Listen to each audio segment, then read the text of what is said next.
Welcome to Agatha Christie She Watched, our spoiler-heavy look at the movie and TV adaptations of the mystery genre's greatest writer.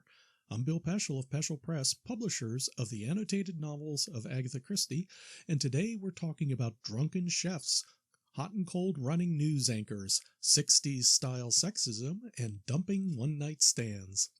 It's Zero Hour, the 2019 French adaptation of Towards Zero from the French television show Les Petits Meurtres Agatha Christie. But first, let me introduce my partner in marriage as well as crime of the fictional kind, Teresa. How you doing, Teresa? Hi, Bill. You need to slaughter your French more often for me. Those were French names. Those were French names. And, well, we aren't going to pronounce them correctly.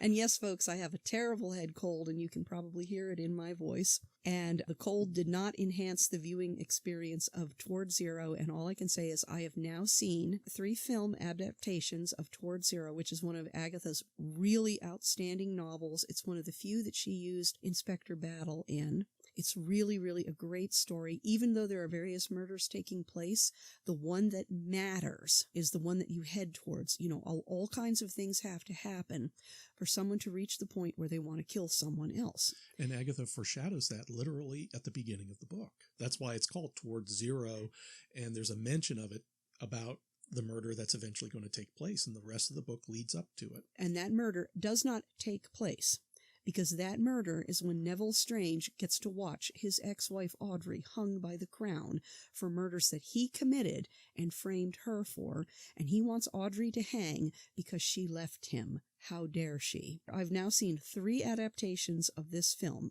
There was this French travesty called Innocent Lies that the Christie estate refused to have anything to do with it, and in fact ordered them to take the name off. Yes, they ordered them to take the name off, and there is in fact a statement in the opening and closing credits that film has nothing to do with Agatha Christie. It didn't.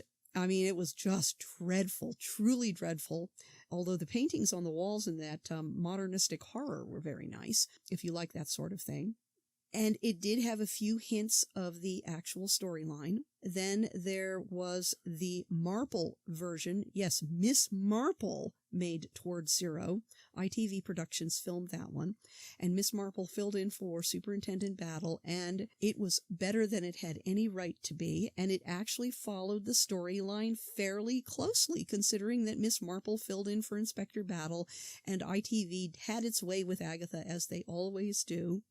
And now we have this, the 0 Hour. It's a French TV series where they take Agatha Christie plots, and I've only seen this one. But if the other plots, if they do in the other episodes of this TV series like they did with Agatha Christie, they have taken the one-sentence synopsis, and that's all they've used. So for here, from Towards Zero, they took the one-sentence synopsis, which is, a man frames his hated ex-wife for murder. That's it. That's it. That's all you get. That's all you get. And that's the only thing it had to do with Towards Zero. A man frames his hated ex-wife for murder. He kills her fiancé, the man she left him for, and she doesn't know that. It was a tragic car accident. He murders the TV announcer whose job she was like second in line to get that job, and he murders that announcer, drowning him in a lake so that Audrey will get that job. And then he murders his ex-wife and frames that on Audrey. And was there another murder in there too that I'm missing? Yes, you forgot. Oh, the producer. The producer. He murders the producer, framing Audrey for that. And then he murders his wife, who is the Kay Strange character. He murders her and frames Audrey, and all because Audrey left him. How dare she? And he's upset. That's it. Everything else is a 1962 French bedroom farce, wrapped around with a police procedural with this weird soundtrack where you get this bright, sparkly, happy, cheerful, chipper music. I can't believe the French police would be that incompetent. I simply can't. And I can't believe this had less Andy Griffith. on Mayberry does better police work. Well, we may want to start with the overview of the series itself, because there's going to be a lot of confusion here. So I'm going to try. I'm going to try to explain this. I was very confused. I had no idea what was going on. Right. The French TV show is called The Little Murders of Agatha Christie. That's what it's a direct translation of. However, when they imported it, they changed the name to Agatha Christie's Criminal Games. Okay, so first of all, you have two titles to deal with: the French title, the English translation of that title, and then what they actually called it over here. Second of all, they have 3 seasons of this show. Now, a French season is not the same thing as an American television season. We divide our seasons into years. So you have, 12 seasons of All in the Family. That's over 12 years. They did 3 major cast changes. They literally erased the previous cast and updated the time. For the first season, it was set in the 1950s, and you had these detectives in northern France. I thought you said it was the 1930s. Oh, you're right. 1930s. I'm sorry. 1930s, northern France. Okay, which we're not going to talk about. That lasted 1 year, I think.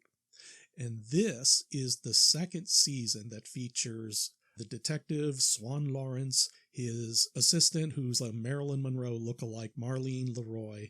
The secretary. The blonde secretary, looks like Marilyn Monroe. And then the intrepid reporter, Alice Averill. So you have these 3, right? That is the second season, and apparently it lasted 5 years or so. And it takes place from about, say, 1958 through about 1963 or so. Yeah. Because the episode we saw, 0 Hour, Alice Averill, the girl reporter, and she wants to hit the big time and be a TV newscaster, and she is talking about pig's feet. Honest to God, I am not making this up. She is on this TV cooking show waving raw pig trotters at the audience on camera and comparing it to the Bay of Pigs. This episode in 1962. Again, this had nothing to do with Agatha Christie other than her name was at the top, and they used the idea of a man frames his hated ex-wife for murder. And I am sure other people have used that plot. And I don't know why they decided that they had to claim Agatha Christie for this. I really don't. Anyway, please continue about... The reason why we go into all this is that you'll better understand why this turned into essentially a sex farce and a police procedural rather than an Agatha Christie adaptation. Because at the police station you have Swan and Marlene, and of course Alice is wandering around. She starts off as a newspaper reporter, and then you have Swan's boss, and you have the police surgeon, as well as you have some of these other characters, and you have the comic sidekick who's a female police officer, and she's incompetent and gets in the way of everybody. So you have, first of all their stories. Oh, and the other reason why Alice Averill, a redheaded girl reporter, is so important is she is Marlene's best friend. Yes, there's that too. So the story starts off with Swan being called to the scene of a drowning, and that's the drowning of the TV announcer. Swan's his first name. They kept saying Lawrence. Yeah, well, Lawrence is his last name, Swan Lawrence. So... maybe we'll just call him Lawrence that way. Swan is weird. Swan is weird. Let's just stick with Lawrence. All right. We'll talk with Lawrence and Alice and Marlene. And anyway, he's called to the drowning, and apparently they say it's accidental, and they go on. And then 3 months later or so, we have the new announcer appearing, who is Audrey Fontaine. And she's the news anchor, and this is apparently very big for 1962. She's the first news anchor. Let's face it, she's a news reader. We'll just be honest about it, because that's all she does, is she sits there and reads the news. And she's female, and oh my God, the end of the world is coming, and they do actually throw a few red herrings up there. Studio gets death threats, they get protests, and they have some loon show up trying to menace Audrey because how dare a woman read the news in front of a camera? How dare she? And at the newspaper, Alice and the rest of the male staff is watching her, and they're all making crude sexist jokes, and she's had enough of it, and she quits because she wants to go work with Audrey and help further the cause of women. This is all very understandable. This is, Except it has, of course, nothing to do with the novel. Nothing to do with the novel. We're just going to put the novel in the corner. Just forget about the novel entirely, because obviously they did. Yes, they sure did. So she goes there and she tries to work her way to become Audrey's assistant. This is at a news station. at a TV station, TV Nord, which a Nord is the province on the Belgian border. So think of it as Mary Tyler Moore, only... They're not in Paris? No, they they're not can't in be in Paris, no. Paris. We never saw the Eiffel Tower, so you're right. They can't be in Paris. That's right. This is TV Nord. And she tries to approach Audrey. Audrey blows her off, and she tries to find the job, and the best she could get was to be an assistant to Maxim Beaumont, the Portuguese/French chef. Yes, and he is Audrey's ex-husband, and he is currently married to Claire, who is an announcer on the news program or on the TV station, but she is the essentially she's the frivolous weather girl. She doesn't do anything serious on screen, and you can tell by their clothes, which by the way were very, particularly for Audrey and Claire. I recognize that Yves Saint Laurent Mondrian A-line dress that they were wearing. I recognize that dress. Well, was Audrey wearing the Yves Saint Laurent? No, Audrey. I would say that Audrey was wearing Dior. Yeah. Audrey was wearing Dior, and Claire was wearing Yves Saint Laurent. Yeah, but because you could tell who is hip and hot, who is hip and happening, and it is Claire wearing Yves Saint Laurent. But Audrey is presenting a much more polished appearance with her hair up, and I am sure that was a Dior knockoff suit. Yep. Absolutely positive. She looked like an adult, and Claire looked like a girl pretending to be an adult. Right. Now, Maxim is the chef at a restaurant he owns, and he's now moving into TV and presenting this cooking show, and Alice is going to be his new assistant, even though Alice, who is a tomboy in this show, I mean, she's obviously a beautiful redhead, but she dresses like a tomboy, and there's even a joke as she's mopping up the floor of the studio that the detective, Lawrence, walks up to her and says, so you're getting in touch with your feminine side now, are you? Because she's mopping the floor. And yes. And all I could think is there's a great line in Futurama where at one point Fry ends up in some kind of a mental asylum run by robots, and Leela says, I'm going to prove to him that he's a man the way only a woman can. And as Dr. Farnsworth says, Bender. It was Bender leaning in and saying, you're going to do his laundry? Yes, folks, all the jokes were on par with that. And there were a lot of them.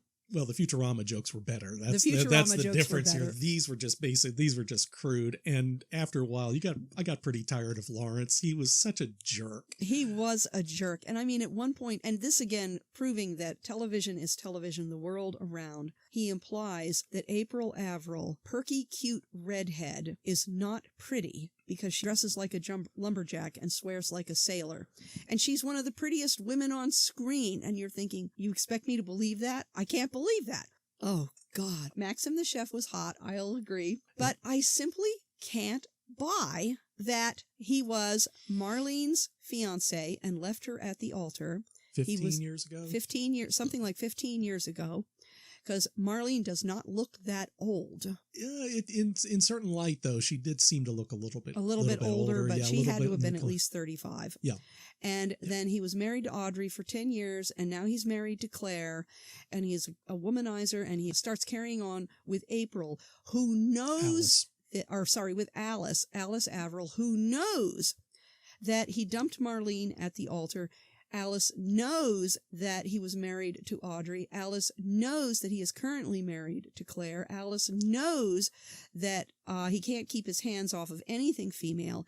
Alice knows all of this. She keeps talking about how she is a professional girl reporter. And my God, you would think that her heels were so round she couldn't stand upright. She's practically falling at his feet on the set. But she didn't fall. She resisted at times, but she admits only at times, and only when it was necessary for the plot. Didn't she say she went to bed with him 1.5 times? Yes, that's right. It was at the end. We never saw it on screen, but later on, yes, she admits that as well.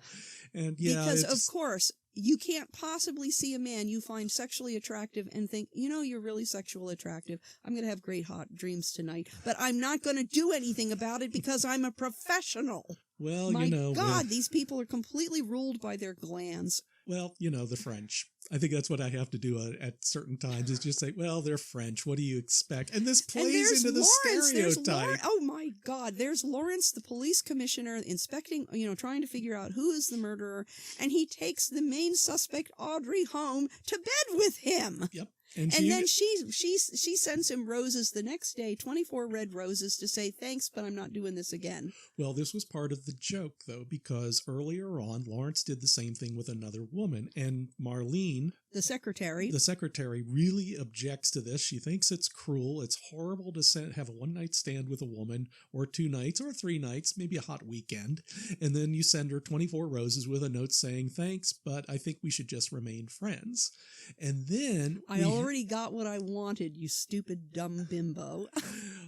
But that does set up the joke where Audrey takes the lead and seduces him, and she actually tells him, I like a man who takes his tie off. Why don't you take your clothes off, big boy? And obviously they spent the night together, and then she dumps him the next day, and he's having a real tough time dealing with that. Because he should be the one who dumps her. And yes, folks, this is supposed to be a police procedural. Just as a reminder, we'll do this every 5 minutes. This is an Agatha Christie story, and he even goes to the police surgeon to talk to him. And by the way, the police surgeon is actually a rather handsome black guy. Oh yes, Tim I thought Glissa, so too. Who, and obviously seems to be he's from Africa. just as much of a horn dog as every other man on the that's screen. the other thing. Yes, that's right. We forgot about this. Because Claire is having an affair with the producer, because he might be able to get her further ahead. We see Claire kissing Ted, the producer. Right.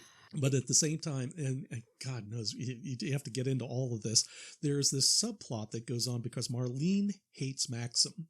She thought he had gone into a monastery and couldn't get married, and now here he is, this chef on the television after 15 years. And that again was stupid. That was remarkably stupid, because if they're all in the same province and there aren't that many TV stations, how could she not know that he is a celebrity chef with a famous restaurant and he has a TV cooking show? Yeah. How could she not know this? But I don't know how famous the restaurant is, and I don't know how long the show had been on. They mentioned specifically that he had Michelin stars, that he lost 2 of his Michelin stars because of his drunkenness. Let us say that he had 3 Michelin stars. You don't get stars unless you are pretty good and people know who you are. And this is France. It's like you will know who the best restaurateurs in town are, just like you will know who the best dress designers are. And she should have known, and that was just, I just can't buy that she didn't know. Okay, but I want to get into the little scene with Tim Glissa, the police surgeon, because she wants revenge against Maxim. And because how dare he dump her at the altar, although she was much better off. Anyway, sorry. Okay, so the hobby horse is going to fall over if you keep riding it. So that evening, she's there, and he gets the police report on what kills, which one was it? This was the TV producer, Jean. I'm going to mispronounce his name here. Oh. Jean Devandier, the network head. That's right. He's found dead, and apparently he had been poisoned, and she substitutes strychnine with digitalin, which is the heart medication that Maxim takes. But in order to do that, though, first she had to get the police surgeon out of the way. And how does she do that? She seduces him and then puts Valium in his champagne. Because, of course, every police surgeon keeps a bottle or 2 of champagne in his morgue refrigerator. Well, it's French, She also... Oh, and my God, every single moment, one of these people has a glass of wine in their hand. I don't know how they get anything done there in this constant alcoholic days. So by this time, we're starting to see it as a Lucy episode. It was. It was like I Love Lucy crossed with Barney Miller. Well, no, actually, CSI. CSI, except that they didn't do any kind of good police work. Like I said, Andy Griffith did better police work than this. How do you know? Oh, I just know. Did you actually interview witnesses? We never see any witnesses being interviewed. We see witnesses being seduced, but we do not see witnesses being interviewed. We never see any basic police work of any kind. Well, we do see police work because Lawrence gets the report, sees that it's digitalin, and arrests Maxim for murder. So Marlene got what she wanted.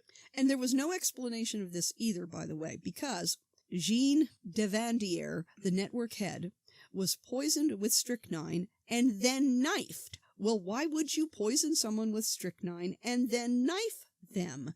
The strychnine will do it all on its own. Yeah. That made no sense whatsoever. Yep. And they didn't say one word about that. It swiftly comes out that the report had been altered, and Lawrence questions Marlene, which is the previous scene where Marlene and Alice get together because Marlene wants to know how to lie. And Alice tells her this little thing about you have to look at them without looking at them. And how do you do that? Well, you look at their nose. And there's so a little you see bit, them crossing their eyes. A little bit of visual humor there because Lawrence is talking to Marlene and asking her pointed questions. And you can see her crossing her eyes because she's focusing on the nose. And Lawrence is, touching his nose and wondering what the heck's going on. And then he sends her roses the next day, 24 roses, but with no note at all. And so he's firing her for being his secretary. Yeah.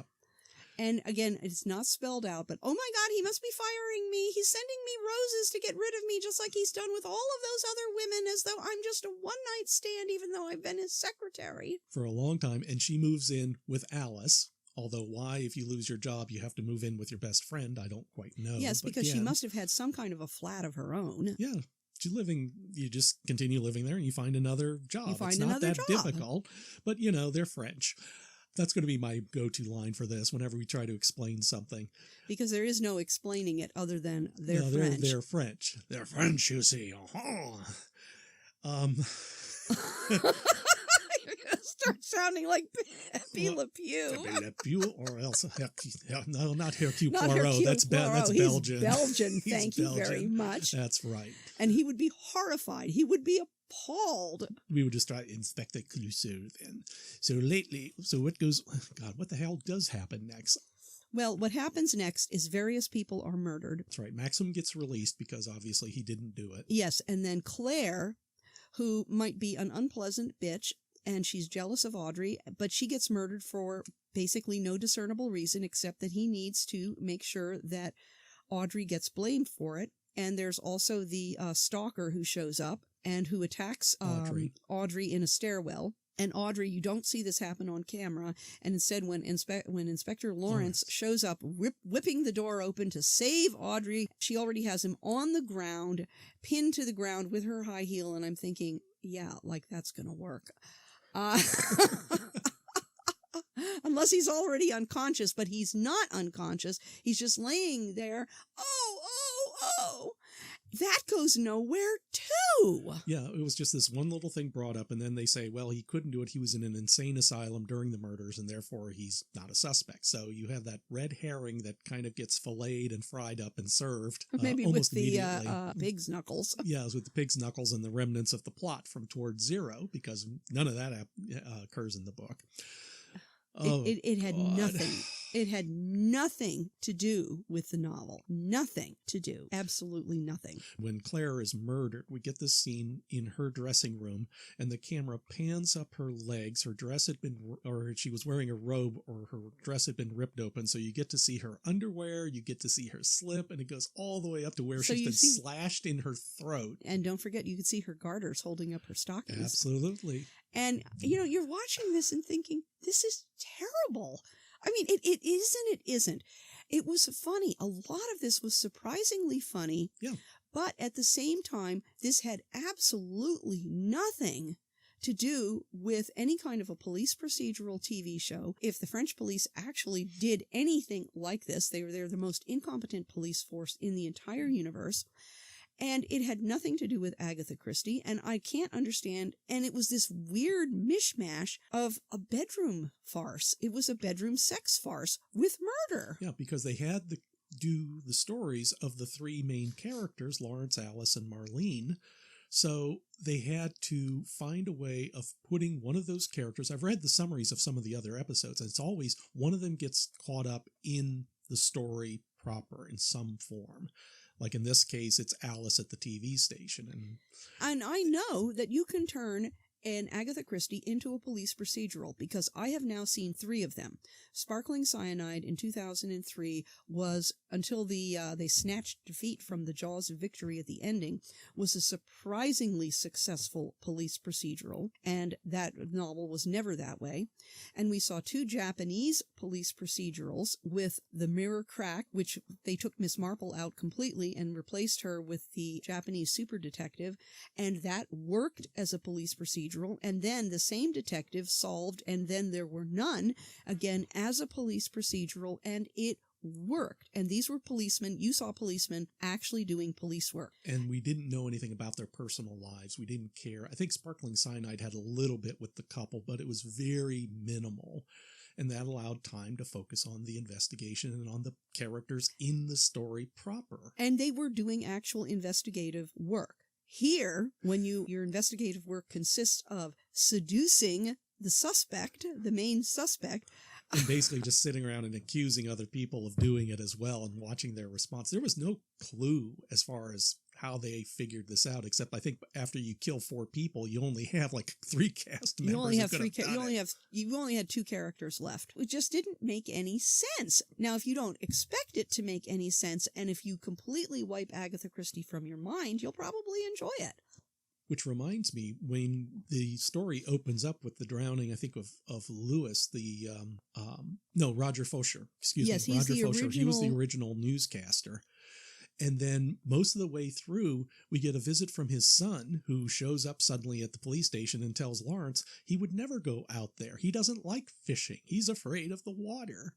And you think, wouldn't they have at least asked family members about this in the beginning? Except that, I guess, once they decided, oh, he drowned. Oh, well, I'm sure there was no reason why this would be anything other than an accident. I know, and that didn't make any sense either, because again, if you're going to be a police procedural, you interview the family. So all I can say is these are incompetent, sex-crazed cops. You know, it's like the Keystone Cops, only French. Well, they're French.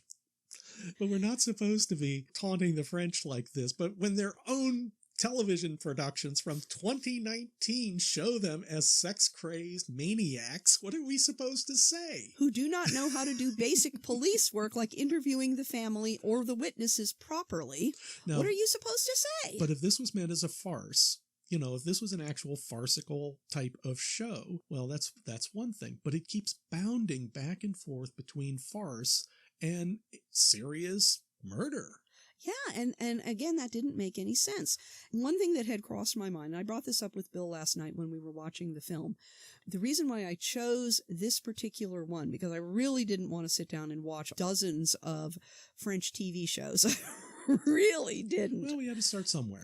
But we had to start somewhere, and I said, Toward Zero. I've only seen 2 versions of this, and one of them was truly atrocious, and one of them shoehorned in Miss Marple. This has to be better.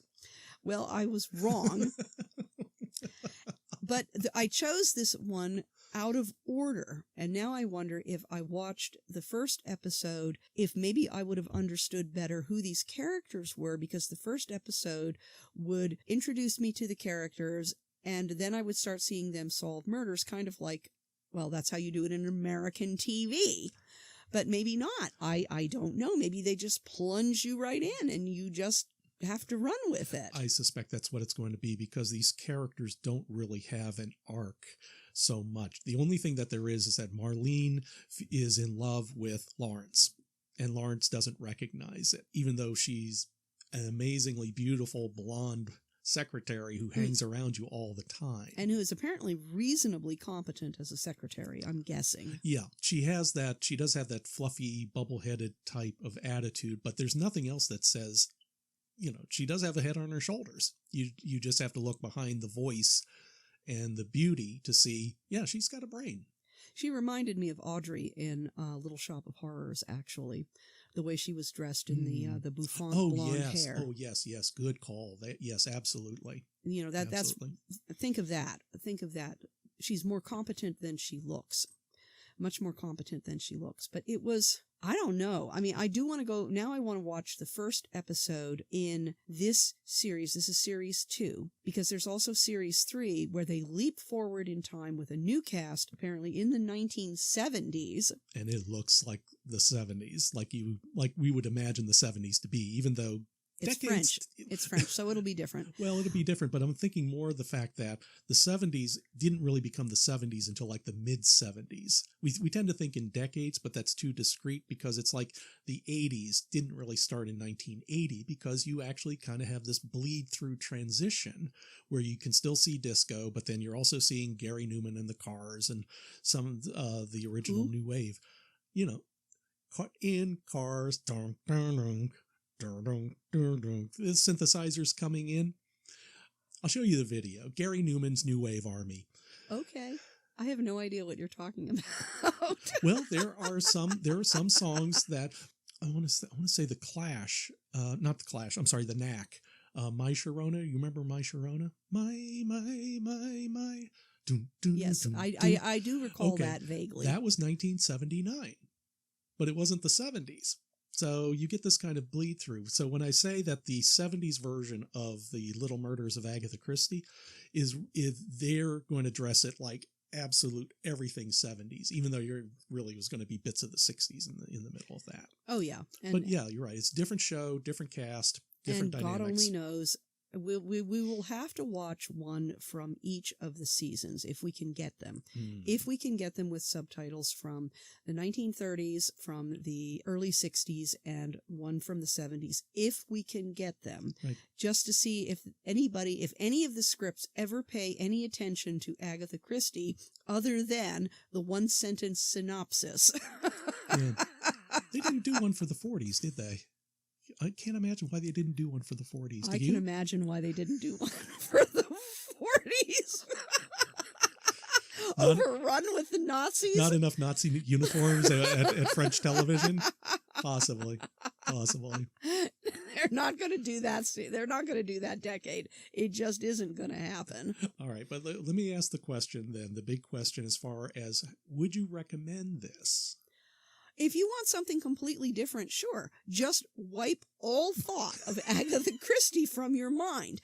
I know what the title of the episode is. I know what the title of the TV show is. It has nothing to do with Agatha Christie. I hope the check's cashed, because that's the only thing that they bought the name, and they didn't do anything with Towards Zero for this other than that one-sentence synopsis. A man frames his hated ex-wife for murder. That's it. That's all you get. And I have no idea if any of the other episodes use two sentences, a two-sentence synopsis from the plot. Who knows? But we'll find out. And this will bring to an end another episode of Agatha Christie we sort of watched. Sort of is the operable word. It was funny and I laughed, but it was not Agatha Christie. Yeah, but I felt bad about it in the morning. Are you going to send them 24 red roses? We'll talk about that. How about I talk about that next time? But in the meantime, this is Bill Peschel. And I'm Teresa Peschel. And be sure to visit PeschelPress.com to learn more information about the Agatha Christie adaptations that we sell. And any upcoming appearances that we're making. And we'll see you at the movies. Agatha Christie, She Watched, is Teresa Peschel and Bill Peschel. Produced by Bill Peschel. Theme song, Call to Adventure, by Kevin MacLeod. New episodes come out every week wherever you stream your content. If you enjoyed this podcast, you can help support us by going to anchor.fm/mystery and leaving a 5-star rating and review, and by helping to spread the word. To advertise on Mystery She Watched, email Peschel at peschelpress.com. All questions and comments can be emailed to Peschel at peschelpress.com. And thank you for listening.